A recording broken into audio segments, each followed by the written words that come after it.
Hello students, last lecture में हमने political science का फर्स्ट चैप्टर स्टार्ट किया था। इसका टॉपिक है constitution, why and how.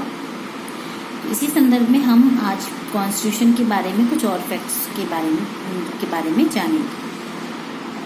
Constitution of India was framed by the constituent assembly between December 1946 to November 1949। तो इस ड्यूरेशन के बीच में हमारा संविधान सभा के द्वारा बनकर तैयार किया गया था। The constituent assembly span 2 years 11 months and 18 days to prepare the constitution to be adopted on November 26, 1949 and came into force on 26 January 1950। संविधान सभा ने 2 वर्ष 11 महीने और 18 दिन में ये संविधान तैयार किया था और इसको अंगीकृत किया 26 नवंबर 1949 में और ये लागू हुआ 26 जनवरी 1950 को। 26 जनवरी 1950 को ही क्यों इस संविधान को लागू किया गया, इसके पीछे विशेष कारण ये है कि 1929 में लाहौर कांग्रेस के दौरान कांग्रेस लीडर ने पूर्ण स्वराज की डिमांड उठाई थी, जैसा कि आपने पिछली कक्षाओं में पढ़ा होगा। और उसी दिन ये भी तय हुआ कि अब से यानी कि 1930 से 26 जनवरी को स्वतंत्रता दिवस के रूप में मनाया जाएगा। तो तब से लेकर और जब तक भारत को आज़ादी नहीं मिल गई तब तक ये दिन हमारे स्वतंत्रता दिवस के रूप में मनाया जाता रहा था। तो इस दिन का भारत के इतिहास में विशेष महत्व था। इसलिए जब संविधान को लागू करने की बात आई तो 26 जनवरी को ही इसी महत्वपूर्ण दिन को चुना गया हमारे भारतीय नेताओं के द्वारा। The constituent assembly had 8 major committees on different subjects. संविधान बनाना कोई आसान कार्य नहीं था। इसके लिए कई सारे मुद्दों पर बहस होना आवश्यक था ताकि देश के हित में निर्णय लिया जा सके।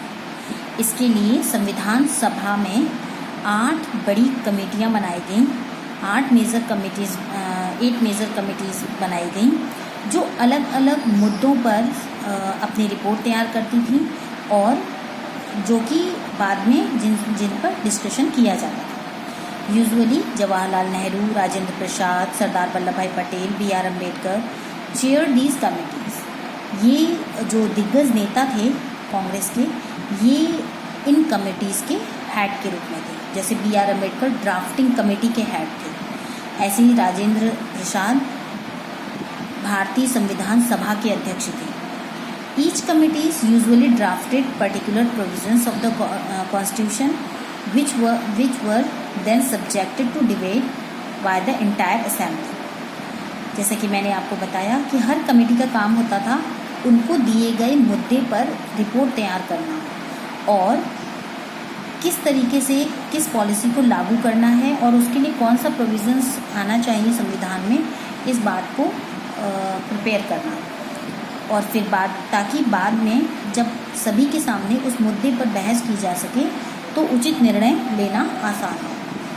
The constitution of India is the supreme law to be accepted and respected by all the citizens. क्योंकि भारत का संविधान सभी व्यक्तियों के हित में बना था, सभी व्यक्तियों के हित को ध्यान में रखकर बनाया गया था और सबके लिए सर्वमान्य था। इसलिए भारत का संविधान को एक सुप्रीम लॉ का दर्जा प्राप्त है और सभी भारत के सभी नागरिकों से ये आशा की जाती है कि वो भारतीय संविधान के हर प्रोविजंस का सम्मान करें और यहाँ पर उसको लागू करने उन प्रोविजंस को अपनी नीतियों में लागू करने वाली जो संस्थाएं हैं उनका भी सम्मान करें। Constitution are often subverted, not by the people but by the small groups who wish to enhance their own power। कभी कभी संविधान को बदला भी जा सकता है, लोगों के द्वारा नहीं बल्कि कुछ ऐसे समूह होते हैं, सामाजिक समूह होते हैं जो अपनी पावर को इंक्रीज़ करने के लिए समाज के नियमों को बदल भी सकते हैं या समाज में संविधान को उसको विकृति भी दे सकते हैं। इसके लिए जो well crafted institution fragment the power in society intelligently so that no single group can subvert the constitution. इसके लिए जो वेल क्राफ्टेड इंस्टीट्यूशंस थे, जो कमिटीज़ थी, जो लीडर्स के जो डिबेट और डिस्कशंस थे, और जो गवर्नमेंट की पावर थी, उनको फ्रेगमेंटेड कर दिया गया, उनको बांट दिया गया, सोसाइटी के विभिन्न सामाजिक समूहों में, दलों में बांट दिया गया, जिससे कि कोई भी एक ग्रुप संविधान में विकृति न पैदा कर सके, उसको अपने फेवर में न कर सके, क्योंकि संविधान के जो प्रोविजंस हैं वो सभी के लिए समान रूप से लागू होते हैं। तो इसलिए सभी जो है वो संविधान का सम्मान करना उनसे अपेक्षित होता है, संविधान का सम्मान करना उनसे अपेक्षित होता है। The Indian constitution horizontally executive and judiciary and even independent statutories body like the election commission. Indian constitution ने शासन को चलाने के लिए जो पावर को हॉरिजेंटली डिस्ट्रीब्यूट किया है लेजिस्लेचर, एग्जीक्यूटिव और जुडिशरी में, जुडिशरी को इंडिपेंडेंट बनाया है, और कुछ अदर जो बॉडीज़ हैं जैसे इलेक्शन कमीशन, जैसे चुनाव कंडक्ट कराता है पूरे देश में, उसको भी इंडिपेंडेंट रखा है, ताकि कहीं कोई धांधली या कोई भी बैड प्रैक्टिसेस ना हो सके। An intelligent system of check and balance has facilitated the success of Indian constitution. शायद भारतीय संविधान की यही सफलता है कि उसने चेक और बैलेंस सिस्टम को अपना रखा है। तीनों ऑर्गन, सरकार के जो गवर्नमेंट के जो 3 ऑर्गन्स हैं, लेजिस्लेचर, जुडिशरी और एग्जीक्यूटिव, ये तीनों हैं तो स्वतंत्र, इंडिपेंडेंट हैं अपने अपने वर्क में, लेकिन एक दूसरे के वर्क को चेक करने का काम भी ऐसा सिस्टम बना रखा है कि जैसे अगर एग्जीक्यूटिव ने कोई लॉ पास किया है तो उसको चेकआउट करने का काम जो है वो जुडिशरी का है। तो इस तरीके से ये तीनों जो ऑर्गन हैं ये इंडिपेंडेंट होते हुए भी एक दूसरे पर नज़र रखते हैं और एक दूसरे के जो पावर का मिसयूज़ है उसको रोकते हैं। और यही हमारे भारतीय संविधान की सफलता है कि सभी इससे सेटिस्फाई रहते हैं। Only one provision of the constitution was passed without virtually any debate। वैसे तो लैंग्वेज इशू हो या फिर कोई माइनॉरिटी के हित का इशू हो या फिर कोई अदर स्टेट के जो यूनिफिकेशन का इशू हो, सभी पर डिबेट के द्वारा ही निर्णय लिया गया। लेकिन एक सब्जेक्ट ऐसा भी था, एक प्रोविज़न ऐसा भी था जिसको बिना किसी डिबेट के पास कर दिया गया, वो था the introduction of universal suffrage, meaning that all the citizens reaching a certain as, उस समय जो वोटिंग एज डिसाइड की गई थी वो थी 21 ईयर्स, हालांकि उसको बाद में घटाकर 89 ईयर्स कर दिया गया। तो all the citizens reaching a certain age would be entitled to be voters irrespective of religion, caste, gender, education और इनकम। चाहे तो सभी नागरिकों के लिए प्रोविज़न था कि चाहे वो किसी भी कास्ट, रिलीजन, जेंडर से बिलोंग करते हों, उनका एजुकेशन लेवल, उनका इनकम लेवल कुछ भी रहा हो, लेकिन अगर वो एक सर्टेन एज पर पहुंचते हैं तो उनको वोटिंग राइट दिया जाएगा। तो ये था यूनिवर्सल सफरेज और इसको भारतीय संविधान ने बिना किसी डिबेट के अपनाया था। आइए हम जानते हैं कि भारतीय संविधान की और क्या विशेषता है। फ्लैक्सिबिलिटी भी भारतीय संविधान की एक प्रमुख विशेषता है। हमारे भारतीय संविधान फ्लैक्सिबल है। फ्लैक्सिबल मीन टू से इसमें and rigidity as it is federal in form but unitary in spirit, mean to say हमारे संविधान में फ्लैक्सिबिलिटी हमको ऐसे देखने को मिलती है कि अगर समय के अनुसार, समय की मांग के अनुसार किसी प्रोविज़न को बदलना भी है, अगर बदलने की नौबत आती है तो अमेंडमेंट के ज़रिए उसको बदला भी जा सकता है। ये हमारे संविधान में का एक फ्लैक्सिबल फीचर है हमारे संविधान का। हमारे संविधान में फेडरल सिस्टम को अपनाया गया है। फेडरल सिस्टम क्या है? फेडरल सिस्टम जिसमें सरकार के 2 और 3 स्तर होते हैं।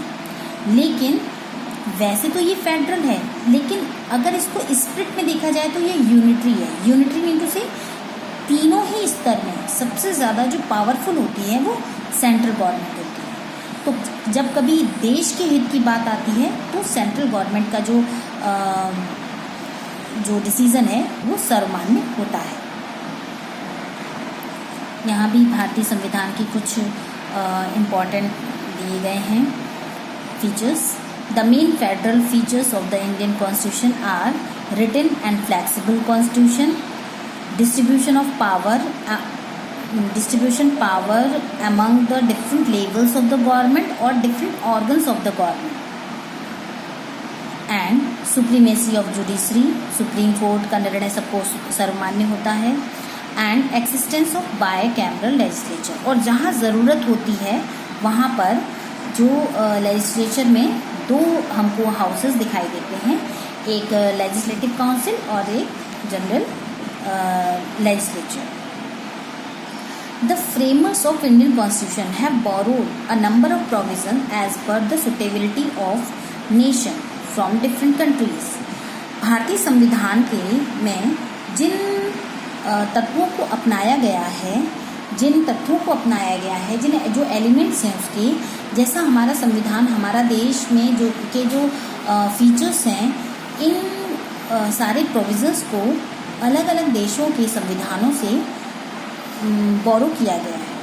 जैसे आयरिश कॉन्स्टिट्यूशन से directive principle of state policies, एक स्टेट को चलाने की नीति के नियम जो होते हैं, नीति निर्देशक तत्व जिन्हें कहते हैं, वो आयरलैंड के संविधान से लिए गए हैं। ब्रिटिश संविधान से लिया गया है पार्लियामेंट्री गवर्नमेंट, संसदीय शासन प्रणाली, और रूल ऑफ लॉ, कानून का शासन, एंड लॉ मेकिंग प्रोसेस की लेजिस्लेचर कानून बनाएगी, एग्जीक्यूटिव उसको लागू करेगी। ये सिस्टम भी हमारा ब्रिटिश कॉन्स्टिट्यूशन से लिया गया है। एंड रूल ऑफ लेजिस्लेचर मतलब फॉर्मेशन कैसी होगी लॉ बनाने की, ये सारा सिस्टम। अमेरिकन कॉन्स्टिट्यूशन से लिया गया है फंडामेंटल राइट्स, जो कि हम लोगों को मिले भारत के प्रत्येक नागरिक के पास हैं। जुडिशियल रिव्यू कि जो भी कानून बनेगा वो अकॉर्डिंग टू कॉन्स्टिट्यूशनल नॉर्म्स के अकॉर्डिंग है कि नहीं है, उसको चेकआउट करना। तो जुडिशियल रिव्यू का जो विचार है, जो सिद्धांत है, और फंडामेंटल राइट्स जो हैं वो अमेरिकन कॉन्स्टिट्यूशन से लिए गए हैं। कैनेडियन कॉन्स्टिट्यूशन से सेमी फेडरल गवर्नमेंट सिस्टम लिया गया है। सेमी फेडरल सिस्टम जैसे कि जो शक्तियों का बंटवारा होता है different levels of the governments के बीच में। ऐसे ही फ्रेंच कॉन्स्टिट्यूशन, क्योंकि हमारा देश एक डेमोक्रेटिक कंट्री है, इसलिए डेमोक्रेटिक के 3 पिलर्स इक्वलिटी, फ्रीडम और फ्रेटर्निटी, ये फ्रेंच कॉन्स्टिट्यूशन से लिए गए हैं। और जो कि ये सबसे ज़्यादा इम्पॉर्टेंट है, क्योंकि यही एक देश को लोकतांत्रिक बनाते हैं, यही डेमोक्रेसी फील करवाते हैं लोगों को। और साथ ही जो central government of India act 1935 का, जिससे ये फीचर लिया गया है कि जो सेंट्रल गवर्नमेंट होगी वो ऑल ओवर जो लेवल्स हैं गवर्नमेंट के, उनमें सबसे ज़्यादा पावरफुल होगी। क्योंकि 1935 गवर्नमेंट ऑफ इंडिया एक्ट में ये बात डिमांड उठाई गई थी कांग्रेस लीडर्स के द्वारा कि सेंट्रल गवर्नमेंट को ज़्यादा से ज़्यादा स्ट्रॉन्ग होना चाहिए। तो ये जो फीचर है कि जिसमें सेंट्रल गवर्नमेंट ज़्यादा स्ट्रॉन्ग दिखाई देती है, ये 1935 के गवर्नमेंट ऑफ इंडिया एक्ट से लिया गया है। ये आपके भारतीय संविधान के सभी फीचर्स थे। आप इनको लर्न करिए और इनके नोट्स बनाइए, और जो क्वेश्चंस मैं आगे आपको दूंगी उनको आप अपनी नोटबुक में कंप्लीट करिए।